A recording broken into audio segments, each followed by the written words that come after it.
Hey, ladies and gentlemen, welcome back to the show that comes and goes and keeps on going and doesn't seem to stop or want to. We are doing an unboxing, quick and dirty, again, guerrilla style, as I like to say.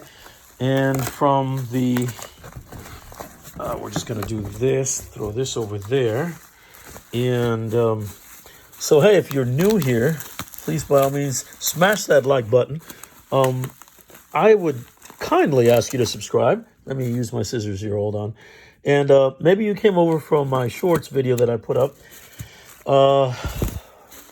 leading into this unboxing. But if you look at my queue here, my history, there's going to be several videos of unboxings. Already, this should be up already. And there will be future videos to come. So, if and so you like this type of entertainment, use, YouTube channels, and talking about comics, art, slabs, comic book art in general, that will tend to be my little niche here. Okay, whoever sent me this, packed it up real good with a whole lot of bubble wrap that I am going to make sure. There's a note here. We're going to hold off on showing that first. Let me read it off camera. All right, well, this is great. I guess I can reveal the person's name. It's only the first name. Look at this, the seller. I love it when sellers are so kind and so generous to do this. They don't have to. Nobody asked them to. But again, it's highly appreciative and appreciated by me, as I'm sure it is by many of you out there in the community or comic book land, whichever way you prefer to refer to it as. Threw in a reader copy just as a thank you. Enjoy, Jason. Jason, brother, whoever you are, I've never met him. We don't know each other. It was just one of those situations where there was a seller who met the right buyer, the buyer who met the right seller. And I am a fan of these oddball comics from Bad Idea Comics. I don't know if it's a love-hate relationship with Bad Idea, but it's kind of that because they are inconsistent as hell, but they're getting better. And now they're publishing those hardcovers that look really, really sweet. And they've got some of the best writers around, Robert Venditti, Matt Kint, the list goes on. So as you can tell, let's pull this out of its sleeve. And here you go, folks. We have the reader copy. Or some were used to refer to it as, when I was coming up, the reader beater copy, because we'd beat the heck out of these comics and throw them around, bend them and fold them. So the first 7 days, it's a Bad Idea comic. It's a one shot, I think, one of a kind. And, of course, I had to get the CGC Universal Grade Blue Label. 9.8 white pages. What was it? November of 2022. Joshua Dysart. Joshua Dysart is such an underrated writer. He's so good. And Cano did the cover and the art. Of course, I am not going to break the seal of this slab. And, oh, man, I love that cover. Look at that cover. The back cover, I should say. Beautiful, huh? I should take a picture of this. Hold on. I'm always doing this when I'm filming these videos for y'all. Bam. And then I'm going to do a shot of the back. Just for heck's sake, just to have it in my files. And should I ever be... Oops, that didn't work. That worked. All right. Hopefully that's in focus. So, yeah, here we go. Let's take a look at the reader copy, shall we? Why not? You're here, you're visiting, you're coming through. Appreciate you. Please feel so kind again. If you're so inclined, I should say, it's always your choice to leave a comment. If not, I understand. But at the very least, please share the video with other like-minded folks that you think would enjoy this type of channel. Now, the taping of the back is always hit or miss because it can be done the long ways, sideways. Let me just take that off altogether because we don't want to get a tape. Hold on, folks. All right. I still haven't gotten the neck holster for the camera, so I definitely have to use, I'm doing this one-handed. All right, let's see what we've got here. Oh, yeah. I forgot how thin this thing was. We don't want to damage it either way, even though it's a reader copy. All right, you with me? With me so far? Let's go. Oh, you. Yes, me. Okay, I get it. Oh, let's go to the indicia. The first 7 days, November of 2022, Cincinnati Kid, LLC. Office of Publications is based out of Los Angeles, California. It is the first printing, as you can tell. We're going to keep this in as immaculate condition as we can, just because I like to take care of my stuff. I'm not, I'm not Mr. Moneybags, so I take care of what I do have. I always have, as I've worked hard for everything in my life, as I'm sure many of you have as well. Found bad idea. Wait, you found bad idea. That's what it says, yes. And of course, congratulations, you found bad idea.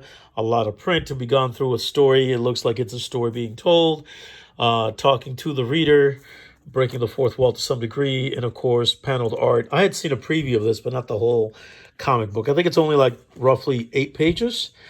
I don't even think if it reaches 16. I think as far as story was 1, 2, 3, 4.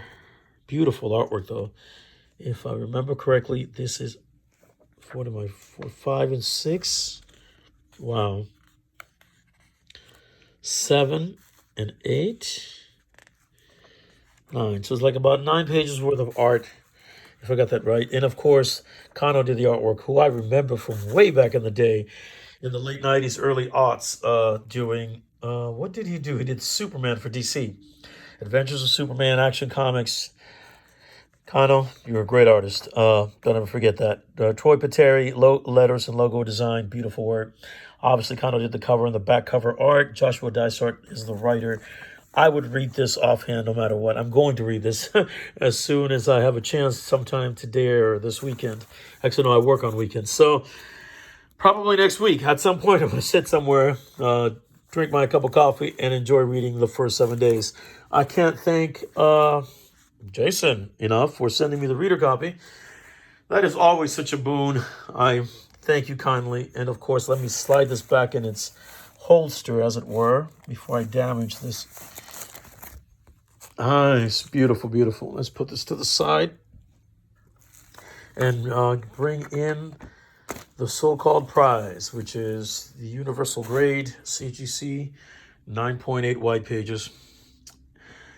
Folks, I don't know that anything about bad ideas will or will not be worth anything. As far as the market, I mean, I sell and buy comics and raws and slabs, and I've been doing that for quite some time, off and on. I'm, no super expert. I just learned as I went along, and I've been collecting comics for 30 years. And more recent to buying and selling slabs and collecting those, but the raws, they've always been with me and grading them and so forth. But I say all that to say this. I really don't care one whit whatever this is or may not be worth.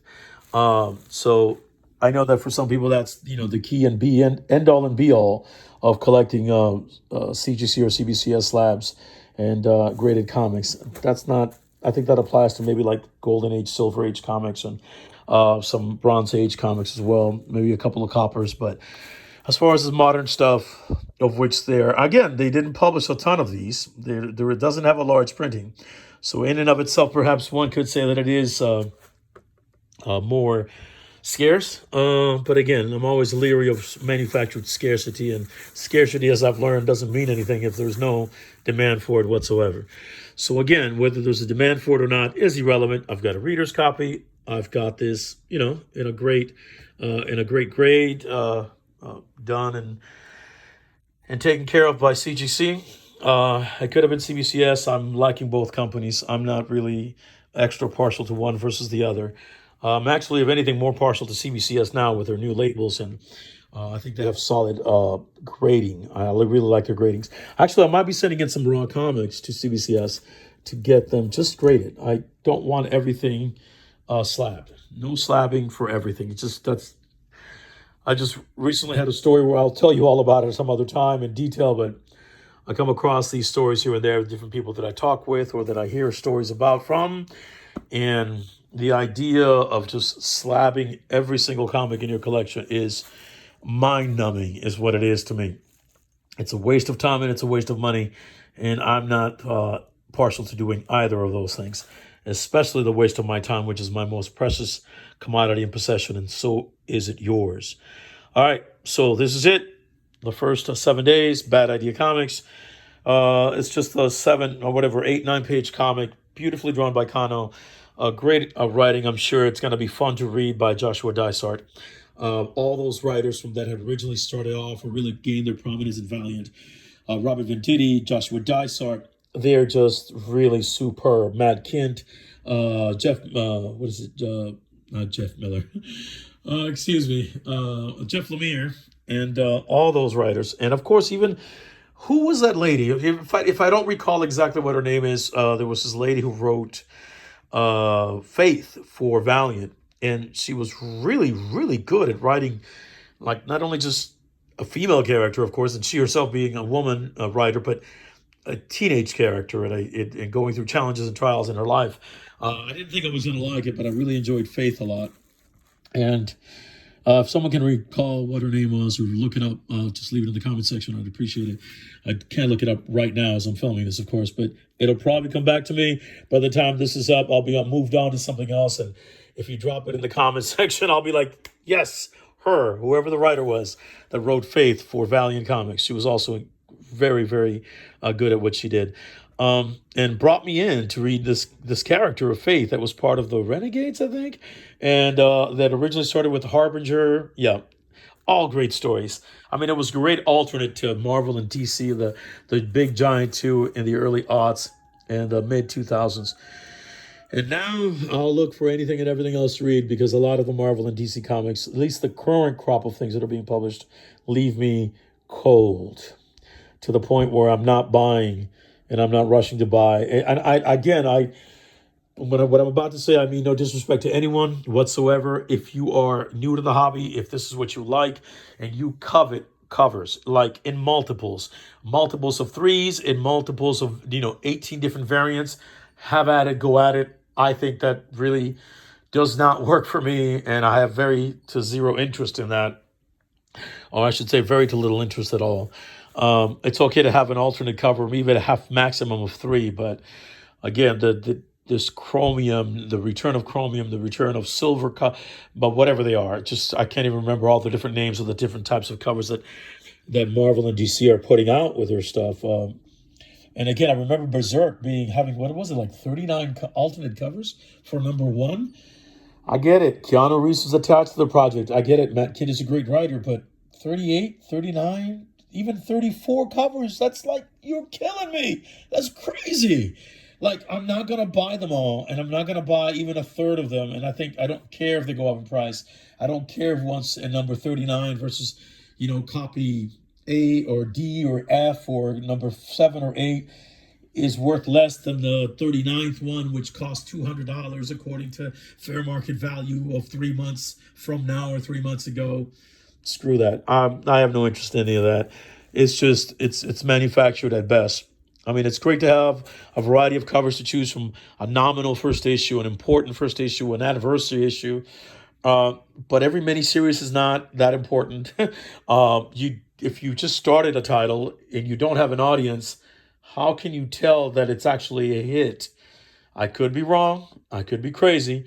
I probably am. Call me crazy all day with a capital C or a capital K or all both. I don't care, but it doesn't make sense.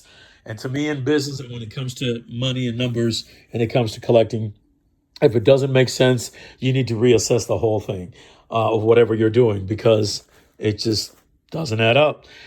So yeah, that's the whole thing. I don't understand why coveting multiple covers has become a fad and an obsession with some collectors. Again, my disclaimer, you are entitled to do that if it's so you like. I'm not telling you can't do that or that you can't prefer to own 15 alternate covers of the same issue of the same comic book. Have at it. It's your money. Do what you will with it. I just think it's borderline like nuts. That's just my particular viewpoint, in my opinion. And like a certain orifice of our body, everyone's got one, and I'm entitled to mine. So that's my opinion. Yeah. Anyways, sorry for the rant there, but that's actually just something that it keeps coming up. Like every month, every other month, there's something about all that. I mean, it's one thing to have like double covers on a comic book from the 1940s, 50s, or 60s, or triple or quadruple covers. That's an error. That's a mistake. That's like a rare niche, a gem, a jewel, perhaps, depending on what the issue is. But really, a modern comic book, and it was massively printed times, I don't know, 50,000 to 100,000 copies, and you published 18 different covers for it, and then they wonder why some of that stuff goes to zero, or it's just worth a cover price or barely above that. Anyways, again, I thank Jason, the seller, the sender, for this wonderful reader's copy. All of you for sticking around if you did. Again, not to bore you all, but I will have something a lot more interesting on the next video if this one didn't tickle your fancy. But again, each one can't be everyone's cup of tea. There'll be hits and misses. And again, I'm just here to provide the entertainment as best as I can and hopefully do my journey, walk my walk. And if some of you would like to come along with me, great. If some of you have already left or don't care to, I totally and completely respect and understand that. For those that, again, care for this type of a video, please leave a comment. Look at that beautiful cover, though. Look at that beautiful cover. Did we notice yet that I love comics?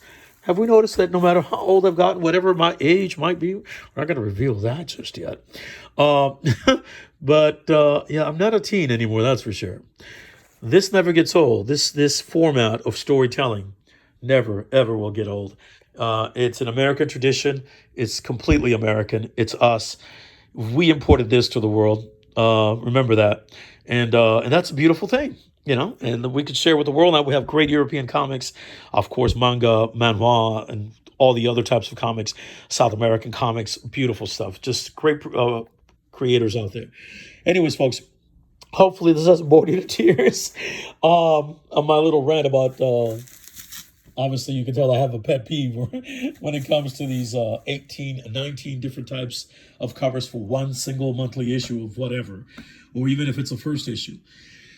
Anyways, take good care of yourselves and each other. Hope this video found you in, if it found you in a bad way, then hope I uplifted it in some kind of way and brought you a positive moment, whether it was at a break at work or before you got to your job, maybe afterwards when you're trying to relax, and or right before you take care of business or matters with your family and other matters that might be important to you in your life.